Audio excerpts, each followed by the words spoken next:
안녕하세요. 김갑수입니다.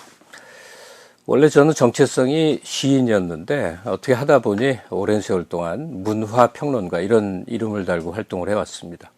가끔 아주 가벼운 예능 프로그램 같은 데서 또는 시사토론 같은 데서 보신 분들이 있을 겁니다. 오늘 저하고 사담 개인적인 얘기 나누는 것처럼 좀 편안한 시간 함께 했으면 합니다. 요즘 언론 이렇게 넘기다 보면 뭐 낯선 단어 튀어나오는 게 한둘이 아닙니다만 올해 들어서 굉장히 많이 등장한 용어가 있습니다. New Normal. 이게 원래 경제 용어인데 뭐 그냥 사전적으로 보죠. New 새롭고 Normal. 그러니까 새로운 표준, 새로운 평범한, 새로운 기준이 생기는 그 삶의 방식이다. 그러니까 옛날하고 다른 식으로 이제 우리가 살게 됐다. 그런 말이겠죠. 뭐 그냥 상투어로. 근데 거기에 해석이 하나 필요한데 사실은 뉴 노멀이 노멀이에요. 그렇죠? 우리가 기억을 조금만 과거로 돌리면 언제나 우리는 살아가는 방식, 가치관 모든 것이 변해왔어요. 그리고 변한 것에 적응하느라 힘들어하고 문제는 그 변화의 주기가 매우 이제 짧아지고 있다는 거죠. 아마 긴 세월을 이렇게 쭉 되돌아본다 하더라도 최근 20년 정도의 변화만큼 더 급격한 게 있을까 싶습니다. 이 20년은 뭐냐면 흔히 말하는 디지털 문명이 시작된 그런 시기입니다. 과거에도 이 세계대전이라는 게 있었어요. 그래서 어마어마한 이제 패닉 상태에 빠져들면서 교류가 중단되고 경제가 추락하고 실업이 늘고 사회적 불안, 온갖 것. 이게 바로 세계대전의 양상인데 지금은 총 한 방 안 쏘고 바로 세계대전과 똑같은 상황을 우리가 치러내고 있는 것이죠. 근데 나라마다 상황과 환경들이 다 다른데 자, 뉴노멀로 가고 있는 건 똑같은데 한국은 정말로 여러 가지 점에 있어서 뉴노멀입니다.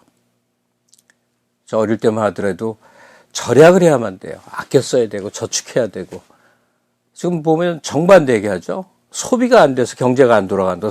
돈을 쓰라 그러죠. 하루에 야근에 철야에 월화수목 금금금 일 많이 하는 게 최고의 미덕이고 가치인데 지금 그러지 말라는 거죠. 개인 시간 많이 가지세요. 자기 개발하세요. 주말에는 쉬어야 되고 또 뭐 즐거운 일을 찾아서 삶을 행복하게 일깨워야만 일에서도 생산성이 생기고 잘하는 사람이 됩니다. 한 직업에 모든 걸 걸지 마시고 하여튼 워크-라이프 밸런스라고 흔히 표현하죠. 근데 지금 이 시점에서 우리란 한국인들이 생각하는 환경에 대한 이해, 어떤 것이 변해가는가, 어떻게 적응해야 될 것인가. 여기에 대해서는 사람들마다 생각들이 다를 수도 있고 처방이 다를 수도 있고 저도 그냥 한 사람의 생각을 말할 뿐이에요. 근데 다만 이제 제 얘기에 정당성을 부여하기 위해서는 굳이 이 공간에서 얘기하는 이유가 있습니다. 이 뒤에 뭐가 좀 보이실 겁니다. 이상한 뭐가 전구 같은 게 막 꽂혀 있고 막 이럴 텐데 다 한 100년, 70년, 80년 된 뭐 오디오죠. 옛날 기계들이 잔뜩 있고 지금 보이지 않는 다른 사이드로 가면 그 LP라고 그래서 옛날식 음반이에요. 연세 좀 있는 분들은 뭐 당연히 다 아실 텐데 음악을 트는 그 레코드죠. 그런 것들이 한 4만 장 가까이 아주 많이 있습니다. 이걸 토대로 지금 이 변화된 시기에 대한 얘기를 좀 나눠보려고 합니다. 뉴노멀이란 얘기, 새로운 삶의 변화된 방식에 대한 얘기가 많이 나오면서 제가 먼저 얘기하고 싶은 건 이제 우리 자신에 대한 파악, 한국인이 어떤 존재인가라는 것인데 아마 그거는 굉장히 길게 재밌게 얘기할 수 있는 거리일 거예요. 모든 한국 사람들이 신기해하고 있는 상황이니까. 그것도 또 세대마다 지금 이 시간 함께하는 10대, 20대가 혹시 있을지는 모르겠어요. 30, 40대 또 전혀 다른 감각으로 현실을 받아들이고요. 저처럼 이제 나이가 제법 많은 사람들은 또 다른 각도로 오늘날의 우리를 쳐다보게 됩니다. 아마 1990년대 이후에 태어난 사람들은 가난한 약소국에 태어나 불쌍한 우리는 아마 이런 생각 안 할걸요. 바로 제 세대들은 그게 당연한 거였었으니까. 한국인의 변화된 위상 같은 게 2020년 방역 성과와 더불어서 굉장히 많은 우리들로 하여금 생각을 하겠죠. 왜냐하면 지구상에 존재하는 모든 언론 매체에 한국이 이렇게 등장해 본 일이 없습니다. 과거에는 언제나 북한 뉴스가 거의 대부분이었어요. 북한의 핵이 어떻게 개발되고 미국하고 어떻게 치고받고 뉴스거리는 그만해야 뉴스가 되거든요. 근데 2020년에는 제가 어디 통계를 봤는데 한국 방역과 관련해서 주요 매체에서 쏟아진 그 좀 규모 있는 기사를 한 6천 건을 검색을 하더라고요. 이게 얼마나 많은 것인지 모릅니다. 방역을 잘했다는 의미가 다른 각도로 보면 뭐냐면 한국 사회의 성장 상황을 설명하고 있는 것이죠. 잘 모르는 나라 한국이었는데 우리도 우리 자신을 잘 몰랐죠. 그뿐입니까? 거기에 스타급들이 나오는데 그냥 스타가 아니죠. 완전한 글로벌 탑들이 막 나오죠. 봉준호 씨가 있고 BTS가 있고 손흥민이 있고 뭐 이게 놀라운 일이죠. 이거는 그냥 우연히 한 개인이 잘해서 생겨날 수 있는 현상이 아니지 않겠습니까? 사회 시스템이 장기간 뒷받침된 결과물로서 히어로가 나오는 거니까 놀라운 체험들이죠. 이렇게 생각하면 그냥 갑자기 자다가도 갑자기 으쓱해지는 그런 기분. 최근에 우리는 뉴 노멀에 대한 생각을 하면서 먼저 큰 틀에서 우리 자신, 한국인으로서의 변화된 상황에 대한 인식이 하나 있고요. 그 다음에 이제 개인 단위로 들어가야 되겠죠. 이거는 뭐, 너무나 우리가 잘 인지하고 있는 거여서 길게 말할 필요는 없습니다만, 사적 시간, 사적 공간, 사적인 생각이 많아진 변화죠. 그전에는 이제 공동체 사회였고, 그 다음에 어느 시기부터는 어마어마한 사람들이 도시로 몰려들면서 한 집에 한 열 몇 명씩 살면서 죽어라고 치열하게 일해야 돼서 내 자신이라는 자아 정체감을 챙길 여유는 전혀 없었어요. 그 속에서 어떻게 그냥 부대끼고 부비고 살아야만 됐었던 건데, 그러니까 지난 20년 동안에 가장 큰 변화는 일단 주거 공간 1인 가구가 24%입니다. 우리나라 전체에서 절반은 혼자나 둘이 사는 그런 세상이에요. 거기에 덜컥 코로나가 닥쳤어요. 팬데믹이고 그다음에 이 쿼런틴 자가 격리를 해야 되는 상황에 많은 사람이 직면했어요. 어찌됐건 많은 게 중단되면서 개인적으로 혼자 있어야 되는 사적 시간, 사적 환경이 너무나 많아졌죠. 전 그거는 이제 지금 얘기의 흐름에서 좀 벗어난 건데 매우 좋은 거라고 생각이 들어요. 우리 자신은 항상 익숙한 거에서 한 발씩 나오면서 앞으로 가거든요. 한국은 이제 연고사회예요. 일단 너무나 일평생을 가족의 이 관계에서 삽니다. 가족 관계를 벗어나면 또 이 동창 관계, 그 다음에 어디 여행을 한번 갔다 와도 모임 만들어서 한 달에 한번 만납시다 뭐 이러죠. 온갖 네트워크. 이게 왜 이러냐면 한 두어 가지 이유가 있을 거라고 생각하는데, 하나는 한국 사회가 아무래도 인적 고리가 자기 삶에 유리하게 작용되는 걸 너무나 많이 체험을 한 거예요. 또 하나는 혼자서 스스로 자기를 세워놓는 체험이 우리의 성장 과정 동안에 거의 없는 거죠. 자기의 시간을 무언가가 메꿔줘야 돼요. 저녁이면 술자리에서 누군가가 술을 마시면서 어쨌든 그 시간을 깨거나 텔레비를 봐야 돼요. 그러니까 이 인적 관계, 이 네트워킹 속에서 살아오니까 혼자 있는 상태에서 자기를 추스려볼 그 기회가 없었던 것이죠. 근데 어쨌든 강제적으로 우리는 코로나 전염병에 의해서건 또 어떤 요인에 의해서건 사적 시간, 사적 공간, 사적 삶이 정말로 특별하게 많아진 그 시기를 우린 지금 지나가고 있는 거죠. 여러분들 잘 알고 있는 얘기를 너무나 제가 이렇게 길고 장황하게 얘기하고 있죠. 그냥 다시 한번 이제 되짚어 보는 거예요. 자, 21세기, 2000년대 접어들어 디지털 문명이라는 게 우리 삶을 엄청나게 특히 속도에서 바꿔놨고, 효율성에서 바꿔놨고, 또 이 사회 관계들에서 바꿔놨고, 2020년 뜻밖의 이 대전염병이란 상황 앞에서 강제적으로 또 혼자 놓이는 상황에 직면했고, 이 속에서 이제 여러 가지 생각을 할 겁니다. 잠깐 생각을 해보겠습니다. 여러분 행복하십니까? 이 뻔한 얘기. 저는 한동안 이 행복의 관점에 대해서 굉장히 많이 생각을 해봤었어요. 왜냐면 이제 신문 기사를 접하면 세상은 전부 흉악하지 않습니까? 그럼 항상 탄식하는 마음이 들면서 이러자고 경제 성장했나? 이러자고 그 노력을 했나? 이러자고 감옥 가고 매 맞고 민주화운동 했나? 온통 이러자고 하는 그 탄식이 많이 들고 그랬었어요. 근데 사실은 한치만 옆에서 이렇게 보면 그 이러자고 하는 것들은 사람 살이에 어쩔 수 없이 따르는 여러 대가들이고 전반적으로 우리 삶은 분명한 건 많이 좋아졌지, 많이 나아졌지, 이렇게 생각을 합니다. 그래서 한국인들은 게으른 민족에서 다이나믹 코리아에서 그 다음 단계는 이제 개개인들이 좀 더 행복해져야 되는 거 아니냐. 왜 행복하지 않은지에 대해서 원인 진단을 이 전문가들이 많이 하겠죠. 저는 제 나름대로 이해한 거는 불안이라고 생각했어요. 이 공포하고 불안이 있는데 이 공포는 구체적인 대상물이 없을 때 느끼는 그 고통스러운 감정인데 불안은 구체적인 대목이 있는 겁니다. 자신의 낮은 사회경제적 지위, 또 노후의 문제, 하여튼 관계에서의 소외, 우리는 구체적인 대상이 있는 이 불안 속에서 살아가게끔 사회가 만들어져 있습니다. 남하고 비교해야 되고 스스로를 그러지 않아도 되는데 하여간 행복하지 않은 상황으로 우리를 얽어매고 그래서 행복에 대한 생각을 참 많이 했었었는데 잠깐 제 얘기로 돌아가겠습니다.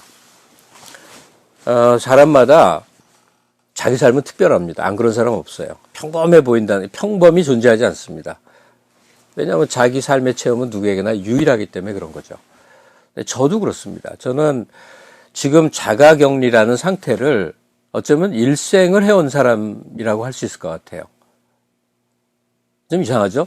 저는 단 한 번도 어디에 가입을 한 적이 없습니다. 그 모든 원인과 이유는 딱 한 가지였어요. 빌어먹을 정도로 음악을 사랑하고 좋아하는데 음악은 남하고 함께 할 수가 없는 겁니다. 음악은 도저히 남들하고 함께 할 수 없어요. 옆에 앉아서 얘기 나누고 들으면 된다고 그러죠. 집중할 때는 어차피 혼자인데 할 거를 다 하면서는 도저히 불가능합니다. 공부도 했어야죠. 나중에는 일을 해서 돈을 벌어야죠. 그 상황 속에서 좋아하는 내 삶에 무언가를 영위를 해야 되죠. 음악을 들어야 되죠. 이러다 보니까 모든 관계로부터 비껴나 있는 그런 상태 속에서 하여간 어찌됐건 혼자 살아오는 방식으로 살았는데 재미있는 상황은요. 그런 제가 못난 아주 이상한 사람이 아니라 어떤 경우에는 저런 사람도 저런 삶의 모습도 괜찮지 않아? 근사하지 않아? 라고 굉장히 긍정적으로 생각하는 사람도 많이 봤어요. 하여간 여러 면모가 있는데 제가 살아온 방식이 그랬다는 얘기예요. 그리고 제가 이렇게 막 당당하게 얘기하면 약간 돈에 목숨 바치는 삶의 모습은 약간 우아하지 않다고 생각을 하잖아요. 그러니까 제가 가진 게 없는데 그럼에도 불구하고 부럽다 멋있다 이런 소리도 좀 듣고 그렇습니다. 자, 정리를 해봅시다. 언택트가 불가항력적이고 이 전염병 사태가 끝나도 앞으로 계속될지 모르는 이런 상황 속에서 우리 삶에 뉴 노멀, 새로운 표준이 생긴다고 할 때 나를 행복하게 할 삶의 방식은 무엇인가? 행복에 대해서 다시 한번 생각을 해본다면요. 이 모든 것을 저는 다양한 다양한 부문의 얘기를 할 수 있을 텐데 저는 예술과 결부시켜서 좀 얘기를 하고 싶습니다. 이게 어쩌면 오늘의 메인 테마일 수 있겠네요. 예술, 예술가. 여러분 학교 어린 시절에 그 단어 똑바로 표현해 보신 적 있으세요? 예술, 예술가라고? 예술을 정의하는 데 시간을 쓰지는 않겠는데 다만 예술은 대중문화하고 대중예술하고 흔히 말하는 용어가 아주 잘못된 번역인데 고급 예술, 소위 본격 예술이란 걸로 조금 구분해서 생각을 해봅시다. 삶의 행복과 관련시켜서 예술 얘기를 제가 드린다고 전제를 하고 얘기를 끌어가는 겁니다. 가게에서 열심히 장사를 하거나 회사 생활에 몸이 고달프거나 또는 그냥 은퇴해서 할 일이 없거나 하는 사람들에게 예술 얘기는 너무나 뜬금없을 거라는 걸 너무나 잘 압니다. 그런데 참 사람은요 변화에 적응하지 못합니다. 어떤 변화냐면 한국 사회가 더 이상 가난하지 않거든요. 여러분들 운동화가 지금 몇 개 있습니까? 신발이 몇 개 있어요? 아마 아무리 가난한 사람도 한 개 이상 아니겠어요? 저성장기에는 운동화가 2개인 건 상상을 못 했거든요. 자켓이 한 벌만 있는 사람 있어요? 뭐 아시겠죠? 우리는 매우 유복한 삶을 살아요. 한국인 전원이 부유층이 됐는데, 부유라기보다는 잘 살게 됐는데, 왜 이 양극화 때문에 고통을 겪냐면 가난으로 떨어진 사람이 존재하는 게 아니라 모든 사람이 경제 성장을 했는데 위로 올라간 사람이 너무 올라가 버린 것이죠. 위로 지나치게 올라가니 그걸 쳐다보면 분노가 치밀고 그러는 것이죠. 저는 직업이 특별해서 한국에서 가장 부유한 사람들과도 교류가 있어갖고, 제가 대학 시절부터 쭉 어울려온 그런 사람들은 야학을 했기 때문에 우리 사회에서 제일 어려운 사람들하고도 관계가 있고, 다 이렇게 연고가 있는데, 정말 유치할 정도로 그 흔한 얘기, 그러나 아무도 믿으려고 하지 않는 얘기, 그가 갖고 있는 부의 크기만큼 행복하지 않다는 사실은 너무나 제 일생 전체를 통해서 확인하고 이해한 것들이에요. 자, 우리는 너무나 많은 혼자만의 사적인 삶을 살 수밖에 없고, 전통적으로 맺어왔던 그 네트워킹 사회에서 조금은 자유로워지는 게 우리 삶을 살찌우는 길이라는 얘기를 먼저 드리고 있고요. 그러기 위해서 우선적으로 할 일은 돈과 시간을 돈벌이에 쓰지 말고 그냥 무용한 가치에 이제 쓸 수 있어야 되는데, 그게 첫 번째로 가는 지름길, 첫 번째로 찾아야 될 관심사가 예술 분야라고 저는 이제 간곡히 말씀을 드리고 싶고, 또 동의하지 않는다 하더라도 그의 가치를 열심히 얘기하고 싶은 거예요. 자, 이 대중예술과 본격 예술이 있다고 이제 구분을 지었죠. 우리는 누구나 지금 BTS의 블랙핑크의 이런 활약 때문에 뿌듯하고, 그러다 보면 K-팝 좋아하게 되죠. K-팝은 여러 가지 중에 하나가 아니라 이 아메리칸 영미 이 팝 락이 존재하는 가운데 딱 하나 히스패닉의 라틴 팝이 가입했다가 거기에 대등한 자리로 K-팝이 하나 붙어서 우리 5천만 인구인데 기적 같고 너무 희한한 일이죠. 너무 대단한 건 맞죠. 그리고 K-팝 스타가 되는 길은 거의 지옥 훈련의 과정을 거쳐서 한 명의 장인이 탄생하듯이 그들이 그 퍼포먼스, 댄스, 보컬 능력, 심지어 이제 의상이나 메이크업이나 이제 일상생활에까지도 그렇게 해놨기 때문에 이건 굉장히 특별하죠. 세계사적으로 문화 현상으로 없죠. 다만 이게 대중문화라는 게 의미하는 바는 확실할 정도로 엔터테인먼트에 가까운 겁니다. 우리들의 삶의 기쁨과 슬픔, 일하는 고통, 이런 것들에 대한 위로, 이런 역할이 되는 겁니다. 그러니까 대중문화는 지금과 같은 대중사회에서 매우 가치가 있으나 그것이 우리에게 주는 가치는 우리를 위로해주고 우리를 감싸 안아주고 눈물을 흘리고 웃음을 웃고 이런 역할을 한다는 겁니다. 근데 그거면 됐지 뭐가 더 필요하냐 하는 건데요. 인간이란 게 대단히 이상합니다. 인간은요, 다 안에 뻥 뚫린 구멍 같은 거를 안고 삽니다. 공허감. 내가 뭔가 굉장히 잘 됐어도, 굉장히 노력을 했어도, 성취했어도, 또는 그 반대로 절망하고 실패했어도 그 뻥 뚫린 공허감, 자기 안의 구멍, 우물 속에 빠져서 허우적거리게 됩니다. 일생 동안 너무 많은 경우의 시간들이 그렇게 주어지는 겁니다. 하물며 지금처럼 그야말로 크게 삶의 방식이 변하고 관계로 사는 것이 아니라 단독자로 혼자 살아야 될 삶의 시간과 또 비용을 치러야 되고 그럴 만한 여력도 가진 사회에서 그 우물의 문제는 어떻게 할 것이냐 하는 것이죠. 대중문화, TV 드라마도 있고 극장에 가서 보는 영화도 있고 또 뭐 더 많은 거 유튜브에서 아주 재미있는 먹방 같은 채널도 있고 다 대중문화 이제 현상인데, 그것만으로 삶의 시간이 다 채워진다면 수많은 그 심리 상담소나 정신과 병원이나 뭐 이런 데들 문을 닫아야 될 거예요. 그렇지가 않습니다. 인간은 굉장히 이 공허감에 시달리는데, 그게 이제 여러 경우의 수가 있는데, 나로서 살고 집단 내지는 이 네트워킹 속에서 사는 게 아닌 나로서 살게 된다면요, 이 공허감은 메꿔져야 됩니다. 이 메꿈이라는 행위, 무언가를 메꾸는 행위는요, 내가 가만히 앉아서 품위 있게 사색하고 학습해서 되는 현상이 아니라 사실은 다른 걸로 채우는 것 같은 거라고 생각하시면 돼요. 다른 거에 쉽게 말하면 빠져버리는 것이죠. 다른 거에 빠져서 그 시간을 대신하는 것이죠.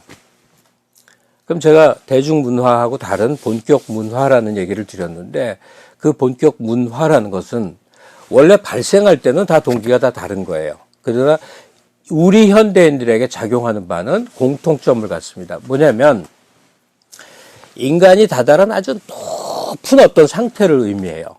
인간은 아주 평범하고 파편적이기도 하지만 헤아릴 수 없는 깊이의 세계를 또 인간이 갖고 있거든요. 그 양면이 인간입니다.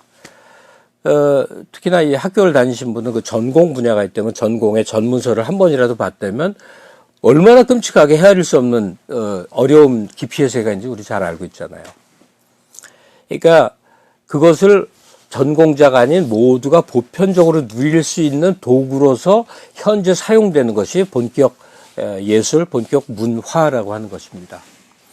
내 삶의 시간을 지금처럼 언택트하게 변화된 환경에서 채우는 방법 중에서 더 많은 투자 수익을 노리기 위해서 부동산 시세를 알아보고 증권에 대해서 숙달이 되는 그 시간 대신에 자기 삶의 그 많은 시간 동안에 아무런 현실적 이득이 돌아오지 않는 예술이란 영역에 관심을 가질 수 있다면, 그러면 내 삶에 어떤 것이 찾아와 줄 것인가? 그걸 그냥 여러분들에게 묻습니다. 그냥 제가 뭐라고 막 열심히 주장하고 설명하기보다 한 번쯤 생각해 보십시다. 한 번쯤 생각해 보자고요. 이제 우리는 너무나 오래 살게 됩니다. 너무나 오래 살게 돼요. 예전에 인생 설계가 한 60까지라고 한다면 이제는 보통 80 혹은 그 이상이 됐어요. 매우 긴 시간이 기다리고 있습니다. 더구나 이제 AI가 들어와서 뭐 다 대신할지도 몰라요. 그래서 제가 얘기 드리는 본격 예술이라고 하는 것들, 또는 예술이 아니라면 문학 작품이라고 일컬어지는 것들에 대한 관심을 왜 말씀을 드리냐. 첫째, 그거는 노력 없이 쟁취되지 않습니다. 어느 날 라디오에 흘러나오는 차이콥스키의 비찬 교향곡을 들이고 눈물을 펑펑 흘리면서 나는 클래식을 사랑하게 됐어요. 이거 거짓말입니다. 그렇게 오지 않습니다. 구조가 복잡하기 때문에. 의외로 의지적인 노력을 갖고 어느 영역은 장시간 자기를 들였을 때 조금씩 비에 젖듯이 그 분야에 젖어드는 겁니다. 어쨌든 인류가 현재 삶에 도달하기 위해서 매우 높은 곳에 어렵게 다가서는 그 영역이라는 것에 관심을 두게 된다면, 그래서 그거에 노력을 갖고 거기에 그 자기 시간과 비용을 많이 쓰게 된다면 아마도 혼자서 살아야 되게 직면한 삶의 시간 중에서 너무나 많은 것들이 자기를 공허하지 않게 메꿔줄 수 있을 거라고 생각이 들어요. 우리가 살고 있는 지금 환경의 또 한 측면으로 지식 폭발 많이 얘기하거든요.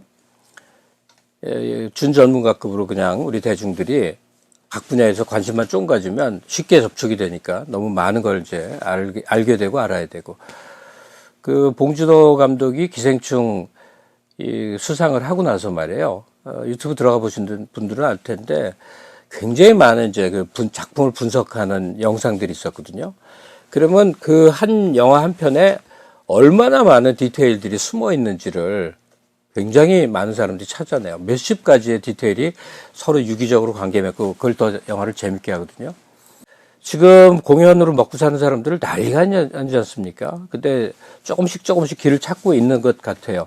저도 그 경기 아트센터라고 경기 문화의 전당이라고 부르는 곳에 이제 역할이 있는데, 거기 그 소속된 수많은 공연자들이 처음에 어찌할 바를 모르다가 이제 온라인으로도 뭐가 된다는 실증 사례들을 하나하나 지금 보고 있어요.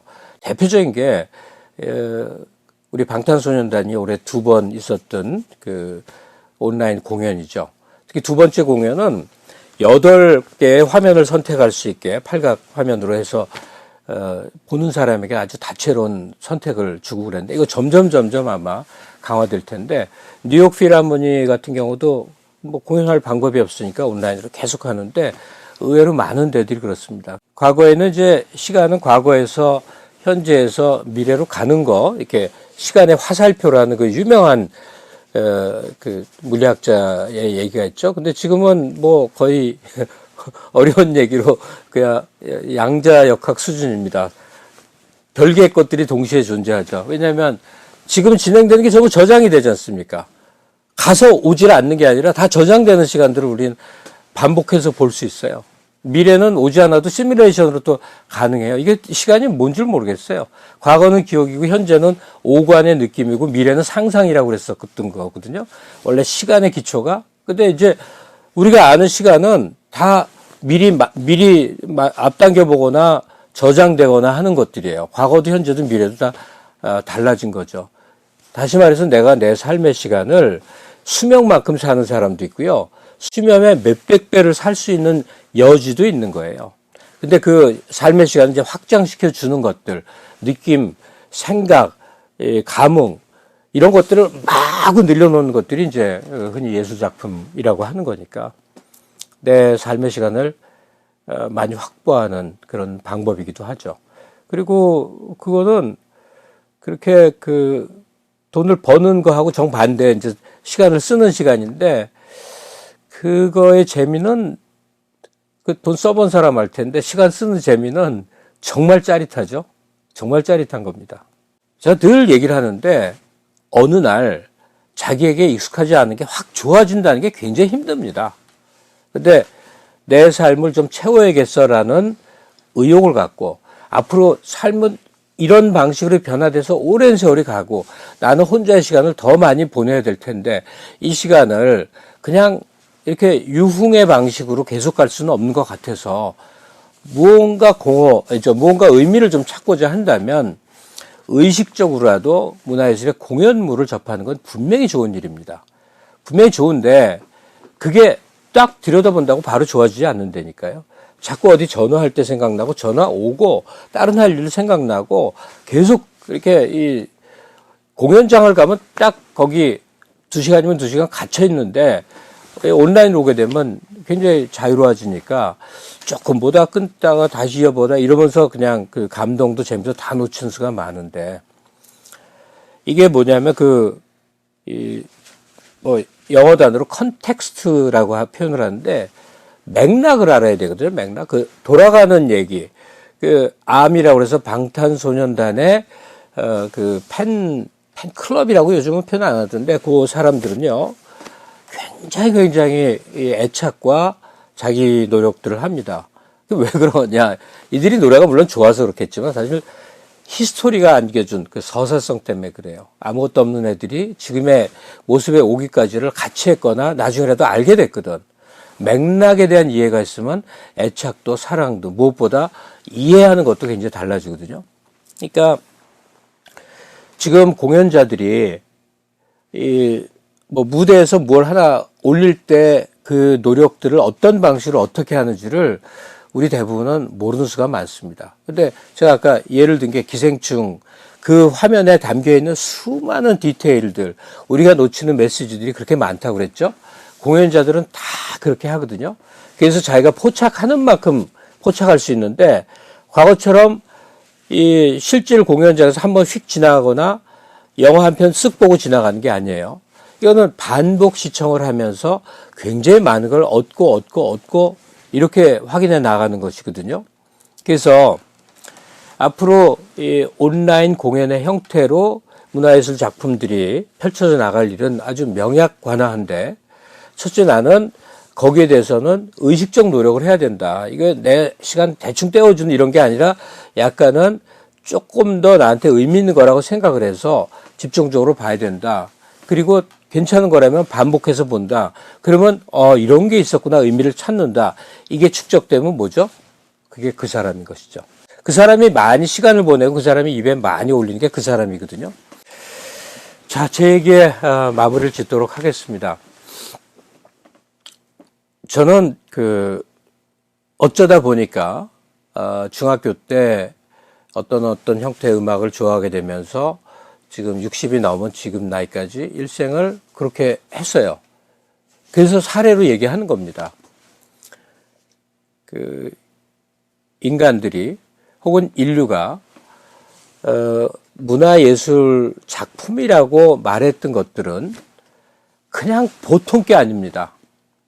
거기에 관련된 예컨대 음악이라면 작곡을 했거나 공연을 한 사람들의 삶은 우리가 평범하게 살아가는 사람들은 상상도 할 수 없는 노력과 재능과 열정들이 다 숨어 있는 겁니다. 우리가 그걸 얼마나 포착해서 내 것으로 만드냐의 그 차이가 있을 뿐인 것이죠. 그러면 그 공들인 작품에 대해서 집중하는 시간을 가지도록 합시다. 적어도 몇 개월 혹은 1년여 정도의 시간을 어떤 선택된 분야, 한 분야에 대해서 시간을 보내면 그 맥락이 되게 잡히고 그 다음부터는 인생을 같이 동행하는 일이 됩니다. 누군가와 만나면 그걸 얘기할 수 있는 거리가 됩니다. 되돌아보면 그것이 무언가 쌓여서 이 통장의 액수와는 다른 의미의 쌓여있는 것으로 인해서 내 삶이 좀 더 괜찮은 것으로 채워지게 되고 그런 체험들을 합니다. 하여간 잘 이겨내고요. 지금과 같은 격리의 시간들, 혼자의 시간들이 어쩌다 보니 주어진 선물 같다고 여기면 조금 더 나을 것 같습니다. 제 얘기 정도로 마치겠습니다. 고맙습니다.